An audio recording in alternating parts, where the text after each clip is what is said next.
Halo Revon, alhamdulillah hari ini spesial sekali. Banyak dari customer kita kalau order di Revon itu bertanya-tanya kenapa pengerjaannya bisa berbeda ketika order. Artinya estimasi proses produksinya kenapa harus sesuai antrian produksi. Baik, saya akan berikan gambaran kepada Anda bagaimana proses orderan masuk hingga nanti kita kirim sampai siap pakai ke customer.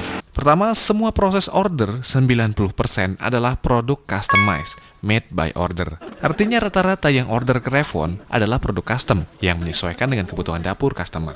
Ini merupakan penyamaan konsep dan penyamaan pemahaman mengenai kebutuhan customer sebelum order. Proses ini melibatkan divisi desain, di mana semua gambar sketsa akan kami tuangkan dalam bentuk 3D kasar. Sehingga apa yang customer order sama dengan gambaran yang didapat. Setelah proses penawaran lengkap dengan 3D atau gambarnya, lalu lanjut ke proses dealing. Maka divisi desain akan membuat desain gambar kerja. Ini merupakan proses yang perlu fokus dan detail yang baik, karena meliputi gambar kerja yang mencangkup ukuran dan teknik produksi. Setelah selesai, gambar akan diupload ke sistem, hingga masuk ke antrian produksi. Proses produksi dimulai dari pengecekan gambar kerja oleh kepala produksi.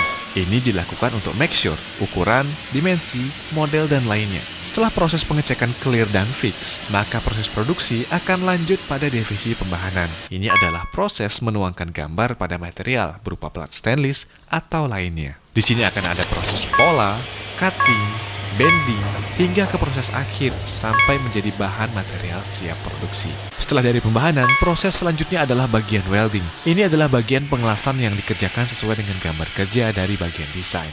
Lanjut ke proses mekanikal dan elektrikal. Proses mekanikal itu meliputi perakitan dan pemasangan di luar welding. Sedangkan elektrikal adalah proses merangkai kelistrikan agar sistem kerja produk dapat berfungsi. Setelah itu dilakukan QC tahap pertama. Ini untuk memastikan semua proses mulai dari pembahanan, welding, mekanikal, dan elektrikal tidak terjadi kesalahan. Dan jika terjadi kesalahan, maka sepenuhnya akan dikembalikan untuk dikerjakan hingga sesuai. Setelah itu, semua proses akan masuk pada tahap tes dan demo. Ini bisa berupa pengetesan langsung untuk mendeteksi fungsi panel, seperti pengaturan suhu, timer, lampu, dan lain sebagainya. Atau bisa juga pengetesan chamber untuk mendeteksi kebocoran. Hingga bisa juga dilakukan demo langsung untuk mengetahui bagian-bagian detail dari proses sebelum kita kirim. Ketika semua sudah oke, maka produk akan kami konfirmasi untuk segera dikirim. Jadi memang semua proses dilakukan dengan sistem kerja yang sudah terstruktur. Jadi seperti itulah gambaran proses kerja produksi Revon Teknologi.